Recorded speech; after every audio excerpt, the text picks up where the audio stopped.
Good morning dear students. आज हम हरित क्रांति पर चर्चा करेंगे।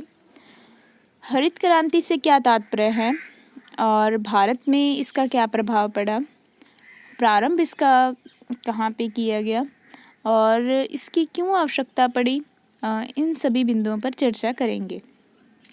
सबसे पहले जानते हैं कि हरित क्रांति कहते किसे हैं। हरित क्रांति शब्द से तात्पर्य है कृषि के उत्पादन में होने वाली एकाएक तीव्र वृद्धि, अर्थात जो कृषि के उत्पादन है उसमें अचानक से बहुत अधिक वृद्धि हो जाए तो उसे क्या कहा गया, क्रांति। कि कृषि के उत्पादन में अचानक से एक क्रांति आ गई, इतना अधिक जो उत्पादन हुआ है। इस शब्द का सर्वप्रथम जो प्रयोग था वह विलियम गॉड के द्वारा किया गया। विलियम गॉड भी कई बुक्स में लिखा जाता है, विलियम गैंट भी लिखा जाता है। इन्होंने इस शब्द का प्रयोग 1968 में किया। ध्यान रहे यहाँ पे 1968 आएगा। जो विलियम गॉड थे उन्होंने 1968 में सबसे पहले हरित क्रांति शब्द का प्रयोग किया। हरित क्रांति के जो जनक हैं वह नॉर्मन बोरलॉग को माना जाता है, क्योंकि इन्होंने गेहूं के अगर देखें तो गेहूं की अधिक उपज देने वाले बीजों का विकास किया था और उनसे इतना अधिक उत्पादन हुआ था, इस कारण से इन्हें हरित क्रांति के जनक माना जाता है। वहीं अगर हम भारत की बात करें तो भारत में हरित क्रांति के जो जनक थे वह एस.एम. स्वामीनाथन को माना जाता है। यह जिस समय भारत में हरित क्रांति प्रारंभ की गई थी, यह उस समय सर्वोच्च कृषि वैज्ञानिक थे और प्रारंभ कर भी इन्होंने ही की थी, इस कारण से इन्हें हरित क्रांति के जनक माना जाता है भारत में। अब बात करते हैं भारत में हरित क्रांति की आवश्यकता क्यों पड़ी और यह किस प्रकार से भारत में प्रारंभ हुई। अगर भारत की बात करें तो यूएनओ ने 1960 में एक रिपोर्ट जारी की। इस रिपोर्ट का आधार था जनसंख्या संक्रमण सिद्धांत, डेमोग्राफिक ट्रांजिशनल थ्योरी। उस अकॉर्डिंग भारत में बताया गया था कि भारत जो है वह शीघ्र ही 1975 तक जो जनसंख्या की तीसरी अवस्था है उसमें प्रवेश कर जाएगा। तीसरी अवस्था में प्रवेश करना यह थ्योरी में बताया गया है कि 5 अवस्थाएं बताई गई हैं, जिसमें जो तीसरी अवस्था है, जो भी देश इसमें प्रवेश कर जाता है उसमें यानी कि जनसंख्या वहाँ पे बहुत अधिक हो जाएगी, जबकि संसाधन उसकी तुलना में बहुत कम हो जाएंगे। ऐसे में भयानक अकाल की संभावना हो सकती है। यह इस थ्योरी के अकॉर्डिंग माना गया और भारत में यूएनओ के अनुसार भारत में यह माना गया कि 1970 के बाद भारत में जनसंख्या विस्फोट होगा। ऐसे में भारत में जो संसाधन है उसकी बहुत कमी हो जाएगी और अकाल की संभावना होएगी। तो उसी अकाल को दूर करने के लिए भारत में जो है हरित क्रांति की को लाने की आवश्यकता पड़ी। जिस समय भारत में हरित क्रांति का प्रारंभ किया गया उस समय कृषि मंत्री सुब्रमण्यम, सर्वोच्च कृषि वैज्ञानिक एस.एम. स्वामीनाथन और प्रधानमंत्री श्रीमती इंदिरा गांधी जी, तत्कालीन योजना मंत्री प्रोफेसर अशोक मेहता तथा तत्कालीन कृषि सचिव शिवरमन जी थे। भारत में हरित क्रांति के तहत 2 प्रकार की योजनाएं बनाई गई, अल्पकालिक योजनाएं तथा दीर्घकालिक योजनाएं, जिसमें इन्होंने सरकार ने प्रथम चरण में उच्च सिंचाई सुविधा वाले क्षेत्र पहचाने, जिसमें पंजाब, हरियाणा, राजस्थान में कौन सा, गंगानगर का एरिया, इन एरिया को चिन्हित किया गया। वापिस से बताते हैं, उच्च सिंचाई सुविधा वाले क्षेत्र कौन से थे, पंजाब, हरियाणा तथा राजस्थान का विशेषकर गंगानगर जिला चिन्हित किया गया।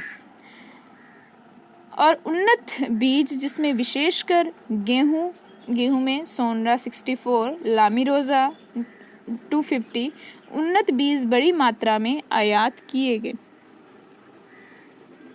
इसके साथ ही कीटनाशकों, रासायनिक उर्वरकों का भी आयात किया गया। तो इस प्रकार से यह तो इनके अल्पकालिक कार्य थे कि सिंचाई के क्षेत्रों को जो था इन्होंने पहले सिंचाई के क्षेत्रों की चिन्हित किया, फिर उन्नत बीजों का यूज़ किया, फिर तीसरा था रासायनिक उर्वरकों वगैरह का भी उपयोग किया, उनको भी उपयोग करने के लिए आयात किया गया। इसके बाद जो इनके दीर्घकालिक कार्यक्रम थे, दीर्घकालिक योजनाओं के तहत भारत में स्थानिक आवश्यकता के उन्नत बीज निर्मित करने के लिए, आवश्यकता अनुरूप रासायनिक उर्वरकों का उत्पादन करने के लिए, भूमि की क्षमता व मृदा की क्षमता जांचने के लिए व्यापक तौर पर अनुसंधान केंद्र स्थापित किए गए, जिससे भारत स्वयं कृषि उत्पादन में आत्मनिर्भर हो सके। तो इस प्रकार से दीर्घकालिक कार्यों में जो महत्वपूर्ण कार्य थे वह थे अनुसंधान केंद्र स्थापित करना, और भारत को आने वाले समय में भारत स्वयं आत्मनिर्भर हो सके, भारत को अन्य किसी देशों से इन सभी जो सामान हैं इनका आयात न करना पड़े, यह भारत की दीर्घकालिक योजनाओं में शामिल था। अब बात करते हैं भारत में जो हरित क्रांति थी इसकी मुख्य विशेषताएं, कि जो हरित क्रांति हुई है इसके तहत क्या क्या चेंजेस हुए हैं, इनके कौन कौन से वह कारक थे जिस कारण से भारत इसे हरित क्रांति को अपनाने के लिए शीघ्र ही राजी हो गया, क्या क्या बेनिफिट्स थे इस क्रांति के, उनके बारे में जानेंगे। तो हरित क्रांति का जो सबसे पहला बेनिफिट था वह है अधिक उपज देने वाले बीजों का प्रयोग। इसमें देखें तो सन 1967 में कृषि उत्पादन को बढ़ाने के लिए अधिक उपज देने वाले उन्नत बीजों का प्रयोग शुरू किया गया, जिसमें विशेषकर गेहूं, चावल, बाजरा, मक्का तथा ज्वार के लिए उन्नत बीजों को अपनाया गया। और इन बीजों में अगर हम देखें तो जैसे गेहूं के कल्याण व सोना, ध्यान रहे बहुत बार एग्जाम में पूछा जाता है कि कल्याण व सोना किसके बीज हैं या किससे संबंधित हैं, तो यह गेहूं के हैं।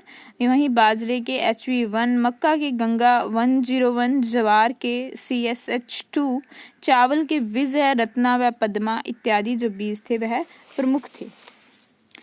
तो यह जो उन्नत बीज हैं इनसे अच्छी पैदावार या अच्छा उत्पादन हो सके, इन फसलों का अधिक उत्पादन हो सके, इसके लिए इनका प्रयोग प्रारंभ किया गया। इसके अलावा जो सेकंड है वह है उर्वरकों का प्रयोग। उर्वरकों में देखें तो हमारे देश में प्रारंभ से ही गोबर को खाद के रूप में प्रयोग किए जाने की परंपरा थी। भारत में लगभग 100 करोड़ टन गोबर प्रतिवर्ष प्राप्त होता है, परंतु इसका जो 40% भाग है वह तो ईंधन के रूप में प्रयोग किया जाता है। तो इस कारण से हमारी जो कृषि उपज है उनको उचित मात्रा में उचित खाद नहीं मिल पाती है। इस कारण से नई कृषि नीति जो अपनाई गई इसमें रासायनिक उर्वरकों का प्रयोग को प्रोत्साहन दिया गया, जिससे कृषि उत्पादन में उल्लेखनीय वृद्धि हुई। कृषि क्षेत्र की बढ़ती मांग को पूरा करने के लिए हमें रासायनिक खादों का उस समय आयात भी करना पड़ा। हरित क्रांति की थर्ड जो मुख्य विशेषता है वह है सिंचाई में विस्तार। सिंचाई के विस्तार से हरित क्रांति को बहुत सफलता मिली, क्योंकि भारत जैसे मानसूनी प्रदेश में सिंचाई का बड़ा महत्व है। क्योंकि भारत की जो कृषि है वह मानसून का जुआ कहा जाता है कि मानसून अगर आएगा तो कृषि होएगी, अगर नहीं हुई तो उस समय सूखे की संभावना पड़ती है और भारत में बहुत बड़ी मात्रा में अर्थव्यवस्था को जो है नुकसान पहुंचता है। लेकिन सिंचाई की सुविधाओं के विकास के कारण, सिंचाई की सुविधाओं के विस्तार के कारण भारत में नहरें, कुएं, नलकूप, तालाब इत्यादि जो महत्वपूर्ण सिंचाई के साधन थे इनको प्रोत्साहन मिला, और भविष्य में सिंचाई के क्षेत्र में वृद्धि करने के लिए भी योजनाएं बनाई गई, क्योंकि इनसे आगे भी उनको बहुत बेनिफिट मिला। इसके अलावा जो हरित क्रांति की मुख्य विशेषता थी वह कीटनाशक औषधियों का प्रयोग। इसमें अधिक उत्पादन के लिए फसलों को कीड़ों तथा बीमारियों से बचाना अति आवश्यक था। इसके लिए कीटनाशक औषधियों का प्रयोग किया जाने लगा। हरित क्रांति के अधीन ही औषधियों के प्रयोग को बढ़ाया गया। भारत सरकार ने इसके लिए पौध संरक्षण निदेशालय की स्थापना की गई। इसके अलावा जो हरित क्रांति की मुख्य विशेषता है वह है आधुनिक कृषि यंत्रों का प्रयोग। भारत में कृषि के पुराने, साधारण तथा परंपरागत हाथ के औजारों के स्थान पर आधुनिक मशीनों का प्रयोग बढ़ गया। जब से भारत में हरित क्रांति का प्रारंभ हुआ तब से जो परंपरागत जो संसाधन थे उनके स्थान पर आधुनिक मशीनों का प्रयोग बढ़ गया, जिससे हरित क्रांति को बहुत अधिक सफलता मिली। आधुनिक कृषि यंत्रों में जैसे tractor, combine, harvester, thresher, picker, drill, बिजली की मोटरें, पंपिंग सेट इत्यादि प्रमुख थे। किसानों को सस्ती तथा अच्छी मशीनरी दिलाने के लिए विभिन्न राज्यों में कृषि उद्योग निगम भी स्थापित किए गए। नेक्स्ट जो इसकी विशेषता है वह है बहुफसल हरित क्रांति की। बहुफसल अर्थात जो उन्नत बीज, रासायनिक उर्वरक, सिंचाई, कृषि मशीनरी आदि के प्रयोग से फसलें कम समय में तैयार होने लगी, जिससे एक ही खेत में एक वर्ष में एक से अधिक फसलें उगाना संभव हो गया। जैसे कि मान सकते हैं कि किसी खेत में अप्रैल के महीने में गेहूं की फसल काट ली जाए तो उसके पश्चात उसी खेत में मूंग आदि की फसल भी बो दी जाती है, जो लगभग 2 माह में तैयार हो जाती है, और उसी खेत में उसके पश्चात चावल इत्यादि को भी बोया जा सकता है। इस प्रकार से एक ही खेत में एक ही वर्ष में एक से अधिक फसलों को बढ़ावा मिला। नेक्स्ट जो हरित क्रांति की विशेषता है वह है ऋण संबंधी सुविधाएं। सरकारी नीति के अंतर्गत किसानों को ऋण सुविधाएं दी जाने लगी। पहले किसान अपनी आवश्यकता का 90% ऋण महाजनों से ऊंचे ब्याज पर लिया करते थे, जिसे चुकाना उनके लिए बहुत कठिन हो जाता था। लेकिन अब किसानों को सहकारी समितियों, बैंकों तथा अन्य साधनों पर कम ब्याज पर ऋण मिलने लगा।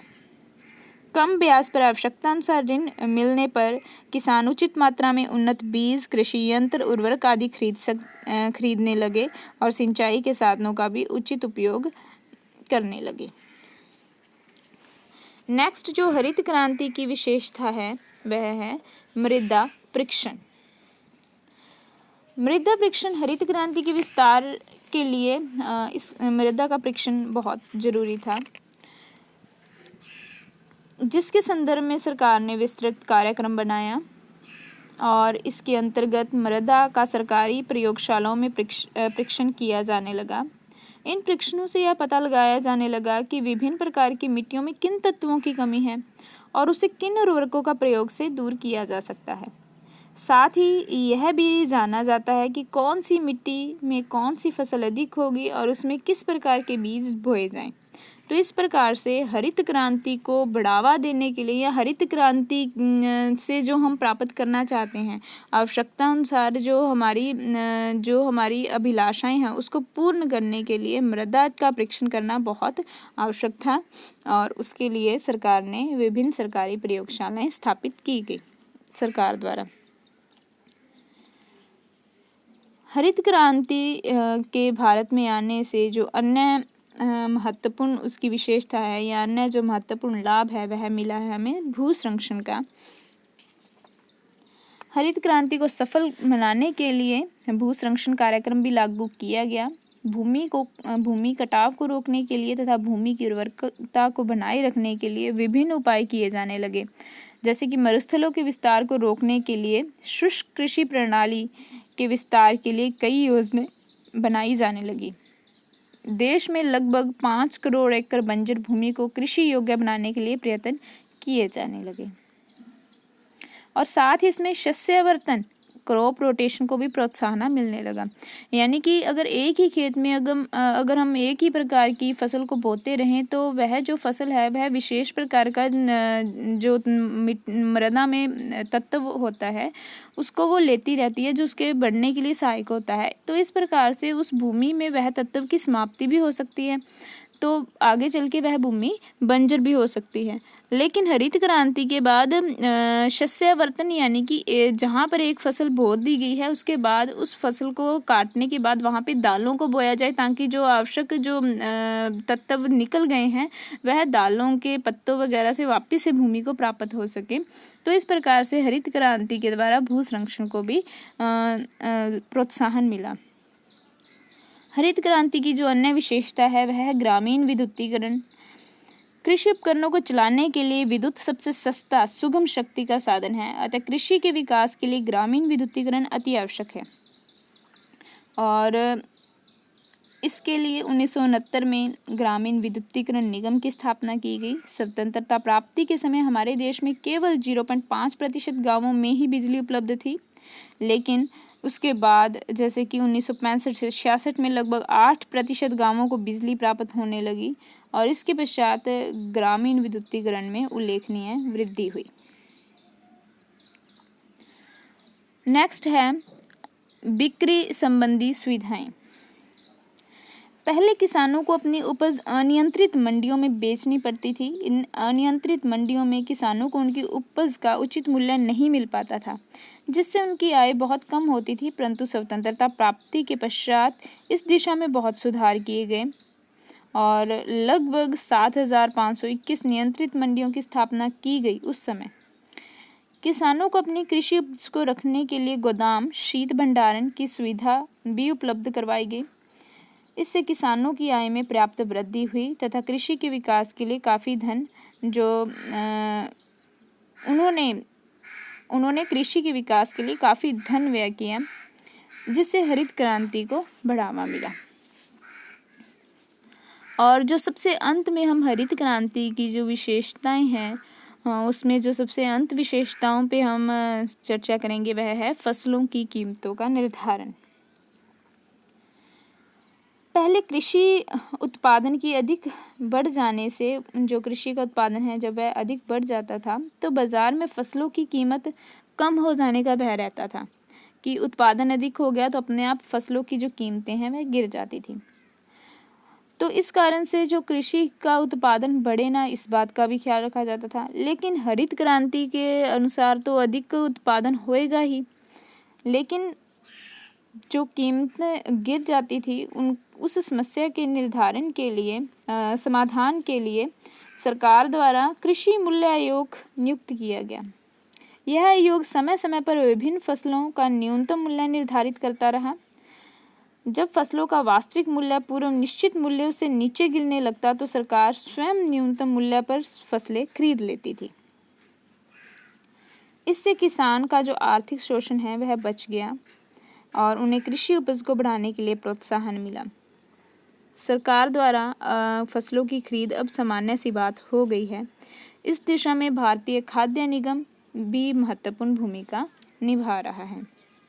तो इस प्रकार से यह जो परिवर्तन थे भारत की कृषि में आए, जो पहले विभिन्न समस्याएं थी जैसे परंपरागत साधनों का उपयोग करना, परंपरागत खाद्यों का उपयोग करना और अधिक फसल न हो और फसलों का मूल्य गिर जाना या फिर मरुस्थल का विस्तार होना, अपरदन होना इत्यादि बहुत सारी जो समस्याएं थी, ग्रामों में बिजली नहीं पहुंचती थी और इन सभी समस्याओं को हल किया गया हरित क्रांति के तहत। यानी कि केवल उत्पादन ही नहीं बढ़ाया गया बल्कि उत्पादन के साथ साथ विभिन्न जो हरित क्रांति के उद्देश्य को पूर्ण करने के लिए विभिन्न जो बाधाएं सामने आती थी उनका भी निवारण किया गया। तो यह तो थी हरित क्रांति की मुख्य विशेषताएं कि क्या क्या परिवर्तन उसके बाद भारत की कृषि में आए। तो अब जो हरित क्रांति के हम देखेंगे प्रभाव क्या पड़े। क्या हरित क्रांति के जो सरकार ने प्रभाव सोचे थे, जो बेनिफिट्स देखे थे, क्या वही बेनिफिट उन्हें देखने को मिले या फिर इसके कुछ साइड इफ़ेक्ट भी हुए, यानी कि कुछ दुष्प्रभाव भी उन्हें देखने को मिले। तो जैसे भी थे इनके जो हरित क्रांति के लाभ हुए या फिर इनसे जो भी हानियां हुई या जो भी इसके दोष थे, इसे हम नेक्स्ट वीडियो में चर्चा करेंगे और उसके बाद जो उससे संबंधित जो भी समाधान है उन सभी के बारे में जानेंगे। आज की वीडियो में इतना ही। मुझे आशा है कि आपको हरित क्रांति के बारे में समझ आ गया होगा। हरित क्रांति क्या है, इससे क्या क्या परिवर्तन जो हैं भारत में आए हैं और इसकी आवश्यकता क्यों थी, यह भी आपको क्लियरली समझ में आ गया होगा। तो इससे जो आगे हैं उसे करने के लिए हम नेक्स्ट वीडियो में चर्चा करेंगे। धन्यवाद।